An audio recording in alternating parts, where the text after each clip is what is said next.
Hello students, इस lecture में हम डिस्कस करेंगे कि सर्वेइंग में किसी भी पर्टिकुलर एरिया जो हम कैसे कैलकुलेट करेंगे किसी भी पर्टिकुलर शेप का। कि हम फील्ड पे जाते हैं तो हमारे पास डिफरेंट शेप होता है। तो कभी कभी हमारे पास सपोज कि हमारे पास ट्रायंगुलर शेप है, हमारे पास रेक्टेंगुलर शेप है, हमारे पास स्क्वायर शेप है। तो उसमें हम क्या करते हैं, मैथमेटिकल फार्मूले अप्लाई हो जाते हैं और वहाँ पे एरिया कैलकुलेट हो जाती है। लेकिन कभी कभी हमारे पास सिचुएशंस ऐसी होती हैं कि जहाँ पे हमारे पास इर्रेगुलर शेप्स आते हैं।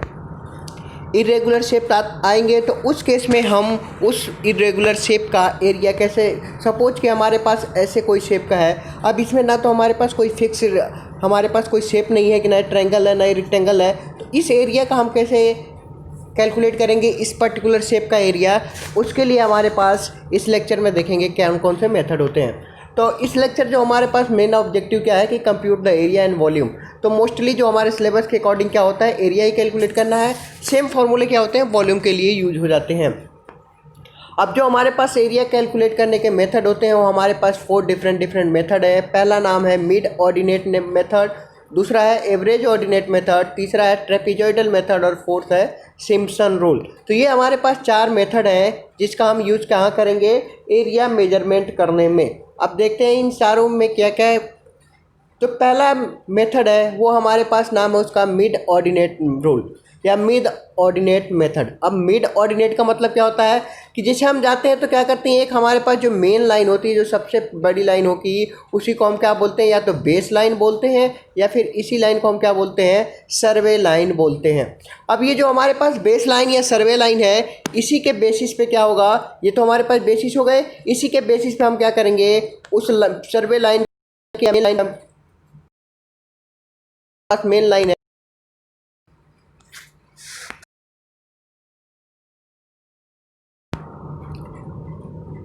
जो हमारे पास बेस और मेन लाइन होता है, इस लाइन पे हम क्या करते हैं, n number of offset draw करेंगे।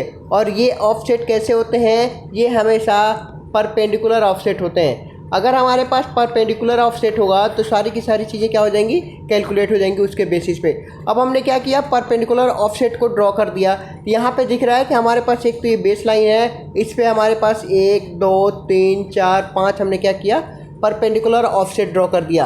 अगर हमारे पास जहाँ पे ऑफसेट ड्रॉ नहीं है उसकी लेंथ कितनी मान लेते हैं, 0 होती है, क्योंकि ड्रॉ ही नहीं हुआ है तो वहाँ पे उसकी लेंथ कितनी होगी, 0 होगी। अब जो ये ऑफसेट ड्रॉ हुआ उसका कोई ना कोई हमारे पास नाम होगा, लाइक O1 O2 O3। ये हमारे पास O0 हो गया, हमारे पास ये O1 हो गया, ये O2 हो गया, ये O3 हो गया, ये O4 हो गया। ऐसे ही हमारे पास n नंबर तक हो जाएंगे परपेंडिकुलर ड्रॉ। अब क्या होता है कि ये जो परपेंडिकुलर ड्रॉ होता है वो क्या होता है, एक कॉमन डिस्टेंस पे होगा। लाइक इस एग्जांपल में ये 10 मीटर पे है, इस कॉमन डिस्टेंस को स्मॉल d से डिनोट करते हैं, जो यहाँ पे लिखा हुआ है कि कॉमन डिस्टेंस बिटवीन क्या है, ऑर्डिनेट। अब ये जो ऑर्डिनेट है ये क्या होगा, हर एक केस में जो इनके बीच की डिस्टेंस है वो क्या होनी चाहिए, इक्वल होनी चाहिए, बराबर होनी चाहिए। तो उसी डिस्टेंस को क्या बोलते हैं, कॉमन डिस्टेंस बोलते हैं।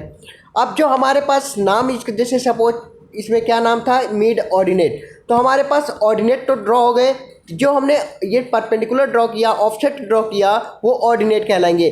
अब हम क्या करेंगे, उनका मिड निकालेंगे। मिड कैसे निकलेगा, जैसे यहाँ पे हमें दिख रहा है कि इसकी लेंथ कितनी आ रही है, 0, इसकी लेंथ आ रही है 2.5। अब इनका हमें क्या करना है, मिड लेना है। मिड मीन्स हम इनके दोनों के बीच में एक लाइन एज्यूम कर लेंगे और वो किसके बराबर होगा, 0 + 2.5, 0 का एवरेज। इसका जो एवरेज आएगा उसको हम क्या मान लेंगे, एक मिड ऑर्डिनेट है। सिमिलर, ये तो हमारे पास पहला मिड ऑर्डिनेट हुआ। सेम केस में हमारे पास क्या आएगा, दूसरा मिड ऑर्डिनेट आएगा। सेम हमारे पास तीसरा मिड ऑर्डिनेट, चौथा मिड ऑर्डिनेट, पांचवा मिड ऑर्डिनेट। अब अगर हम बात करें ये थर्ड वाले की कि हमारे पास थर्ड मिड ऑर्डिनेट कैसे कैलकुलेट होगा। थर्ड मिड ऑर्डिनेट यहाँ पे अगर जो कैलकुलेट होगा वो इधर कितना है, 3.5, इधर है 5। तो हमारे पास क्या दिख रहा है, एक साइड है 3.5, दूसरे साइड है 5, और दोनों का जो एवरेज ले लेंगे वो हमारे पास क्या हो जाएगा, ये मिड ऑर्डिनेट हो जाएगा। तो ये हमारे पास ऐसे हम मिड ऑर्डिनेट कैलकुलेट कर लेते हैं। उसके बाद हमें एरिया निकालने के लिए जो यहाँ गिवन फॉर्मूला है कि area of the plot means, यहाँ पे जो कॉमन डिस्टेंस हमने लिया उसको डी से डिनोट किया। अब कॉमन डिस्टेंस के बेसिस पे जो टोटल एरिया निकल के आता है वो किसके बराबर होता है, common distance multiply by sum of mid ordinate. Means जितने भी हमारे पास मिड ऑर्डिनेट हैं उनका क्या कर देते हैं, सम कर देते हैं और कॉमन डिस्टेंस से मल्टीप्लाई कर देते हैं। तो ये तो हमारे पास एरिया की बात हुई। अब ये एरिया आता किस बेसिस पे है कि हम ये ज्यूम करते हैं कि ये हमारे पास मिड ऑर्डिनेट है। सपोज यहाँ की वैल्यू आई h1 और यहाँ के कॉमन डिस्टेंस है d1। सिमिलर दूसरा होगा h2 d2, similar h3 d3। तो अगर हम इसमें मल्टीप्लाई कर दें, अगर हमें एरिया निकालना है तो हमें अगर ये पता है कि इसकी एवरेज लेंथ की बात करें तो एवरेज ये पता चल जाएगी, हाइट और इसके बीच की डिस्टेंस ये है। तो हम क्या करते हैं, लेंथ इंटू ब्रेड्थ की जो फॉर्मूला होता है एरिया निकालने का कि लेंथ मल्टीप्लाई बाई ब्रेड्थ जो इसकी आती है किसके बराबर होती है, एरिया के बराबर होती है। तो सेम यहाँ पे मल्टीप्लाई होता है। तो हम क्या करते हैं, L1 L2 मीन्स हमारे पास जो भी H1 था इंटू डी, वो H2 into D, D common है हमारे में सबके लिए। तो यहाँ से क्या होगा, डी सबके लिए सेम है तो डी को कॉमन कर लिया। तो यहाँ पे क्या वैल्यू आ गई, H1 H2 Hn। और इसी को क्या बोलते हैं, सम ऑफ मिड ऑर्डिनेट। तो हमें इस केस में क्या निकालना होगा कि हमें सम ऑफ मिड ऑर्डिनेट जितना आएगा उसका सम निकालना होगा और उसको कॉमन डिस्टेंस से मल्टीप्लाई कर देंगे तो क्या निकल के आ जाएगा, एरिया आ जाएगा। दूसरा जो हमारे पास मेथड है उस मेथड का नाम है एवरेज ऑर्डिनेट मेथड। हमने पहला मेथड देखा मिड ऑर्डिनेट मेथड, ये हमारे पास है एवरेज ऑर्डिनेट मेथड। मीन्स इसमें क्या करेंगे, एवरेज करेंगे किसका, ऑर्डिनेट्स का। ऑर्डिनेट्स क्या थे, हमारे पास जो परपेंडिकुलर डिस्टेंसेस थी, जो ऑफसेट थे, उसको क्या बोला गया, ऑर्डिनेट बोला गया। यहीं पे लिखा हुआ है कि जो भी हमारे पास ऑफसेट थे उसी को या तो ऑर्डिनेट बोलते हैं या ऑफसेट बोलते हैं कि, और ये कब ड्रॉ होते हैं, at a regular interval. Regular interval means common distance पे।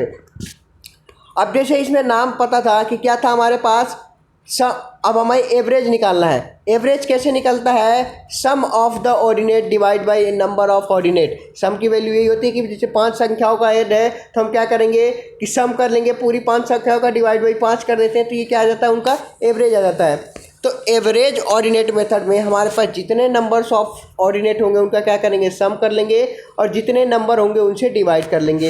ये तो हमारे पास इनका एवरेज आ गया। अब एरिया के लिए क्या करेंगे, length of the base line या फिर हम इसी को बोलते हैं जो हमारे पास कॉमन डिस्टेंस d है, वो d की वैल्यू हमारे पास होती है कॉमन डिस्टेंस, इसी के बेसिस पे हमारे पास ये वैल्यू आती है। थर्ड जो हमारे पास फॉर्मूला है या थर्ड जो हमारे पास मेथड होता है उसको बोलते हैं ट्रेपीजॉइडल मेथड। ट्रेपीजॉइडल मीन्स किसी भी हमारे पास ट्रेपीजॉइडल शेप होता है, लाइक हमारे पास ऐसा कोई हमारे पास ट्रेपीजॉइडल शेप है तो एक साइड हमारे पास ऑर्डिनेट क्या हो जाएगा O1, दूसरे साइड हमारे पास ऑर्डिनेट O2 और इनके बीच की जो ये कॉमन डिस्टेंस होगी इसको हम D से डिनोट करते हैं। तो अगर ऐसी सिचुएशन कहीं आ रही है तो एरिया कैसे निकलता है, एरिया निकालने के लिए क्या होता है, O1 plus O2 divide by 2 multiply by D. ये तो किसी एक पर्टिकुलर शेप का क्या हुआ, एरिया हुआ। ऐसे ही हमारे पास n नंबर होंगे तो क्या होगा, वहाँ पे n टर्म्स क्रिएट हो जाते हैं।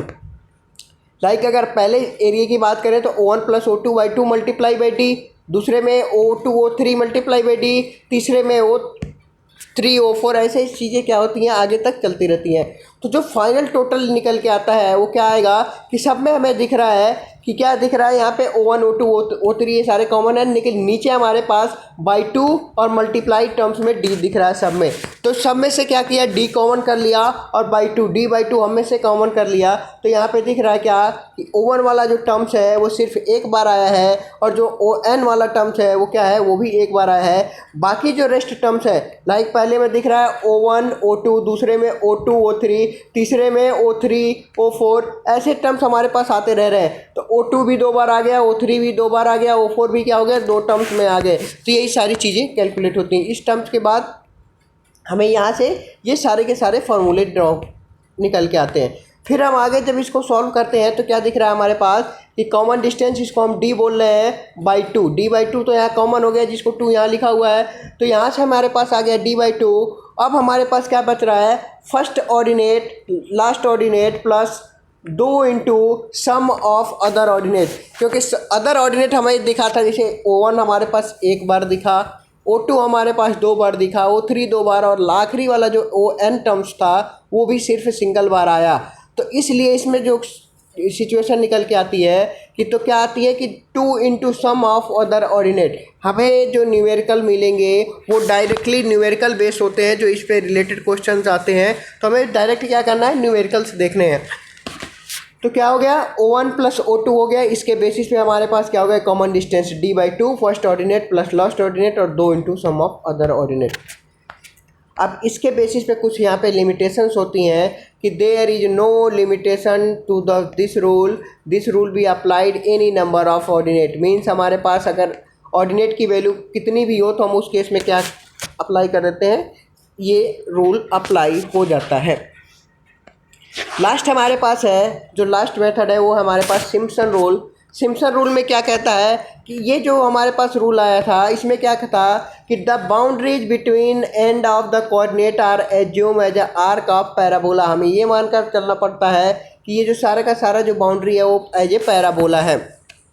Hence Simpson rule is sometimes called parabolic rule. तो इसीलिए इसका कुछ टाइम क्या नाम पड़ जाता है, पैराबोलिक। क्यों? क्योंकि हमें ये मान के चलना होता है कि हर क्या है, ये जो डिस्टेंस हमारे पास आ रही है, जो बाउंड्रीज आ रही है वो किस शेप में होती है, पैराबोला होता है। अब इस केस में जो हमारे पास फॉर्मूला आता है, हमें बस फॉर्मूले से मतलब है, फॉर्मूले का जो हमारे पास यहाँ पे जो टर्म्स निकल के आया, यहाँ पे आया कॉमन डिस्टेंस जिसको हम डी मानते हैं, d/3। अब यहाँ पे क्या दिख रहा है, first ordinate plus last ordinate plus 4 into even ordinate और 2 इंटू ऑड ऑर्डिनेट। ये चीज़ें याद रखनी है। यहाँ पे अभी तक क्या था ट्रेपीजोइडल में कि यहाँ पे फर्स्ट भी एक था, लास्ट भी था, प्लस में वहाँ क्या था कि 2 into sum of remaining ordinate, जबकि इसमें ऐसा नहीं है। इसमें क्या है कि जो इवन ऑर्डिनेट होंगे, जो सम वाले प्लेस पे होंगे, उन पे क्या करेंगे, 4 गुण सम करके 4 से मल्टीप्लाई करेंगे, और जो ऑड वाले होंगे उनका सम करके 2 से मल्टीप्लाई करेंगे, उनका सम करके 2 से मल्टीप्लाई होगा। ये चीज़ें समझ में आ गई। इसके कुछ हमारे पास क्या होते हैं, लिमिटेशन होते हैं। अब लिमिटेशन में क्या रूल दिख रहा है हमारे पास, this rule is applicable only, ये वहीं पे अप्लीकेबल हो पाएगा where the number of division is even. जहाँ पे हमारे पास क्या हो, जो नंबर ऑफ डिवीजन हो, मीन्स जो हमने n नंबर्स में डिवाइड किया था वो n नंबर्स हमारे साथ क्या होना चाहिए, इवन होना चाहिए। अगर वो ऑड है तो उस केस में हम अप्लाई नहीं कर पाएंगे। समझ में आ रही बातें। हमारे पास एरिया किस में होना चाहिए, n नंबर्स ऑफ डिवीजन में होना चाहिए। लाइक अगर हमारे पास पूरा एरिया है और एरिया को हमने 2 डिवीजन में डिवाइड किया तो एक एरिया ये बना, दूसरा एरिया ये बना, लेकिन ऑर्डिनेट कितने हो गए, ऑर्डिनेट तो एक ही हुआ। तो इस केस में क्या हुआ, ऑर्डिनेट तो हमारे पास ऑड हो गया लेकिन एरिया क्या हो गया, इवन हो गया। तो हमें क्या करना है, एरिया को क्या रखना है, इवन रखना है। मतलब क्या है कि जो हमारा एरिया इवन होगा और हमारे पास ऑर्डिनेट होगा वो क्या होगा, ऑड होना चाहिए। अब ये हमारे पास कुछ ट्रेपीजोइडल और सिम्पसन रूल की कंपैरिजन है, डिफरेंस है। पहला है कि बाउंड्री के बीच में कंसीडर कैसी की जाती थी ट्रेपीजोइडल में स्ट्रेट, जबकि हमारे पास सिम्पसन रूल में पैराबोला मान के चलते हैं। दूसरा केस क्या बोल रहा है कि यहाँ पे नो लिमिटेशन है, पैराबोला हम कहीं, जो हमारे पास ट्रेपीजोइडल रूल है वो किसी भी नंबर पे हमारे पास चाहे ऑड हो चाहे इवन हो अप्लाई हो जाएगा, लेकिन यहाँ पे सिम्पसन रूल तभी अप्लाई होगा जब क्या होगा कि ऑर्डिनेट की बात करें तो ऑड और अगर एरिया की बात करें तो इवन होगा। इसके अलावा जो तीसरा डिफरेंस है कि यहाँ पे जो ट्रेपीजोइडल रूल से हमारे पास एरिया निकल के आता है वो हमारे पास अप्रॉक्सीमेट एरिया होता है, जबकि हमारे पास सिम्पसन रूल से क्या होगा, मोर एक्यूरेट होता है एज कम्पेयर टू ट्रेपीजोइडल रूल। अब इससे हम क्या करते हैं, डिफरेंट फॉर्मूले से बेसिस एक हम न्यूमेरिकल देखते हैं, उस न्यूमेरिकल के बेसिस पे बाकी रेस्ट न्यूमेरिकल हम क्या करेंगे अपने क्लास में डिस्कशन करेंगे। पहला प्रॉब्लम्स हमारे पास ये दिख रहा है कि the following offset were taken from the chain line. Means हमारे पास कोई चेन लाइन होगी, वहाँ से क्या किया गया है, टेकन किया गया है ऑन इरेगुलर बाउंड्रीज की। हमारे पास क्या है कि एक इरेगुलर शेप है, उसकी boundary at a interval of 10 metre, means हर 10 मीटर पे क्या किया गया है, मेजर किया गया है। मीन्स हमारे पास कॉमन डिस्टेंस जिसको हम स्मॉल डी से डिनोट करते हैं उसकी वैल्यू मिल गई 10 मीटर। और ऑर्डिनेट की वैल्यू हमारे पास कितनी मिल गई, 0, 2.5, 3.5, 5, 4.6, 3.2 और लास्ट में फिर 0। अब क्या बोल रहा है कि कैलकुलेट या compute the area between the chain line, the irregular bodies of the end line. सब कुछ हमारे पास क्या था, and of the offset by. अब कौन कौन से मेथड यूज करने हैं, तो हमने अभी चारों पढ़ा था, चारों का यूज़ करने को बोला गया है क्वेश्चन में, तो हमें चारों मेथड अप्लाई करने हैं। अब हम क्वेश्चन देखते हैं तो हमें कैसे ड्रॉ होगा एरिया निकालने के लिए। बेस लाइन मान लिया, पहला हमने पॉइंट मान लिया 0 है, दूसरा पे 2.5, लेकिन कितनी डिस्टेंस पे, 10 मीटर पे कितना है, 2.5 आया। फिर अगले 10 मीटर पे कितना आ रहा है, 3.5 आ रहा है। फिर अगले 10 मीटर की डिस्टेंस के बाद आ रहा है 3.5 के बाद 5 ऐसे अगले 10 मीटर पे 4.6 ऐसे हमने क्या किया ड्रॉ कर लिया। लाइक हमारे पास ये डायग्राम हमारे पास गिवन है। डायग्राम गिवन है, डायग्राम में हमें क्लियर हो गया कि एक हमारे पास बेस लाइन थी, इनके बीच में जो ये कॉमन डिस्टेंस दिख रहा है ये कितना है 10-10 मीटर का है। पहला हमारे पास ऑर्डिनेट आया 0, 0 को 0 रहने दिया, लास्ट वाला भी 0 था, दूसरा 2.5, फिर 3.5, फिर 5, फिर 4.6, 3.2। अब ये चीज़ें निकल के आ गई। अब हमारे पास जो पहला मेथड था क्या था, average ordinate method. Average means हमें क्या करना है, इसका एवरेज निकालना है। 0, 2.5 का एवरेज निकाला 1.25, 2.5 और 3.5 का एवरेज निकाला 3 आ गया। यहाँ से हमारे पास 3.5 और 5 का एवरेज निकाला, तो ऐसे हमारे पास थर्ड एवरेज निकाला तो उसकी वैल्यू 4.25 आ गई। यहाँ का एवरेज निकाला तो ऐसे हमारे पास क्या हो गए, हर एक पॉइंट का क्या किया यहाँ पे एवरेज निकाल दिया, क्योंकि नाम ही क्या था एवरेज ऑर्डिनेट मेथड या फिर मिड ऑर्डिनेट मेथड। तो मिड ऑर्डिनेट निकाल लिया। अब हमारे पास फॉर्मूला ऑलरेडी पता था कि क्या था फॉर्मूला, हमने ये देखा था कि sum of mid ordinate multiply by common distance d। अब हमारे पास जितने भी मिड ऑर्डिनेट आए उनका सम किया और मल्टीप्लाई किससे कर दिया, कॉमन डिस्टेंस 10 से। अब मिड ऑर्डिनेट का सम निकालने के लिए हमारे पास सारे मिड ऑर्डिनेट पता थे, इसके बाद हमने सबका सम कर दिया और d जो कॉमन डिस्टेंस 10 आ रही थी उससे मल्टीप्लाई कर दिया, तो एरिया निकल के कितना आ गया 188 मीटर स्क्वायर। एरिया की यूनिट क्या होती है, हमेशा यूनिट का स्क्वायर होता है। किलोमीटर में है तो किलोमीटर स्क्वायर होगा, और हमारे पास ऑर्डिनेट मीटर में थे तो सारा एरिया क्या होगा मीटर में आएगा। दूसरा मेथड है average ordinate rule. Average means जितना भी हमारे पास ऑर्डिनेट गिवन है, जितने भी हमारे पास ऑर्डिनेट गिवन है उसका क्या निकालना है एवरेज। एवरेज कैसे निकलता है, सबका सम करके डिवाइड कर दिया। तो हमारे पास टोटल 7 ऑर्डिनेट थे, सबका सम कर दिया, क्योंकि 0 भी है दोनों साइड तो वो भी क्या होगा काउंट होगा। तो वो ऑर्डिनेट भी काउंट किया दोनों साइड, उसका सम किए और डिवाइड बाई क्या कर दिए 7 से डिवाइड कर दिया। तो ये हमारे पास एवरेज आ गया और इसका मल्टीप्लाई कर दिया एट कॉमन डिस्टेंस d से। d की वैल्यू थी 10। तो यहाँ से जब हमने ये सारी वैल्यू निकाली तो जो आंसर आया हमारे पास वो आया 161.14 मीटर स्क्वायर।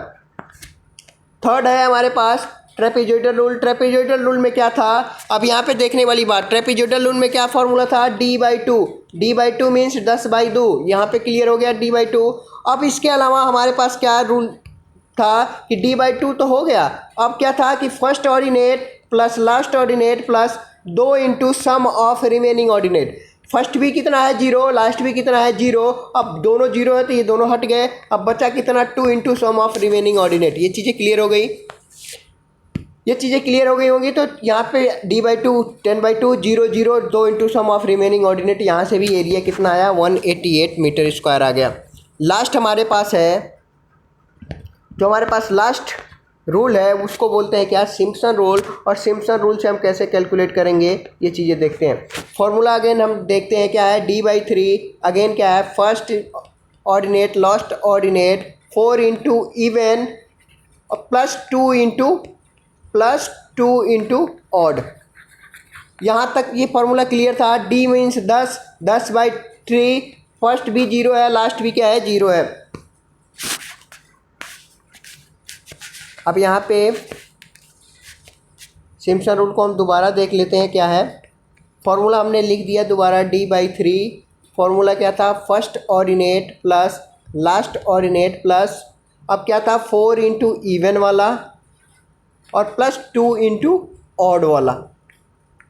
अब यहाँ पे ये फॉर्मूला था, फर्स्ट भी 0 है लास्ट भी 0 है, ख़त्म हो गया। 4 इंटू इवन देखना है, 2 इंटू ऑड देखना है। अब इवन मीन्स क्या होता है सम और ऑड मीन्स क्या होता है विषम। तो हमारे पास 4 यहाँ पे 0 0 हो गया, मीन्स हमारे पास जो वैल्यू आ रही थी वो कितनी हो गई d/3। d/3 मीन्स हमारे पास d/3 फार्मूला था, तो ये क्या हो गया 10/3। यहाँ से कोई डाउट नहीं है कि ये 10/3 कहाँ से आया। ब्रैकेट ओपन किया, फर्स्ट 0 हो गया लास्ट 0 हो गया, अब क्या बचा 4 इंटू इवन। 4 तो मल्टीप्लाई कर दिया, अब हमारे पास इवन वाले टर्म्स कितने थे ये देखते हैं। उसमें इसमें दिख रहा है 2.5, 5 और 3.2। हम डायग्राम पे जा रहे हैं, डायग्राम पे जा रहे हैं तो हमें दिख रहा है कि ये क्या है पहला ऑर्डिनेट है, ये क्या है दूसरा है, ये तीसरा ऑर्डिनेट है, नंबर हम कर रहे हैं, ये चौथा ऑर्डिनेट है, ये पांचवा ऑर्डिनेट है, ये छठा ऑर्डिनेट है और ये सातवां ऑर्डिनेट है। ये चीज़ें समझ आ रही हैं। अब सम किसको बोलते हैं, जो संख्याएं इवन किसको बोली जाती है, जो 2 से डिवाइड होती है उनको सम बोला जाता है। तो जो 2 से डिवाइड होगा, 2 से डिवाइड होने वाला ये दूसरा ऑर्डिनेट है मीन्स ये वाला, चौथा है ये वाला, छठा है ये वाला। तो ये तीनों ऑर्डिनेट लिख लिया। अब बाकी जो बच गए वो क्या होंगे, वो होंगे ऑड।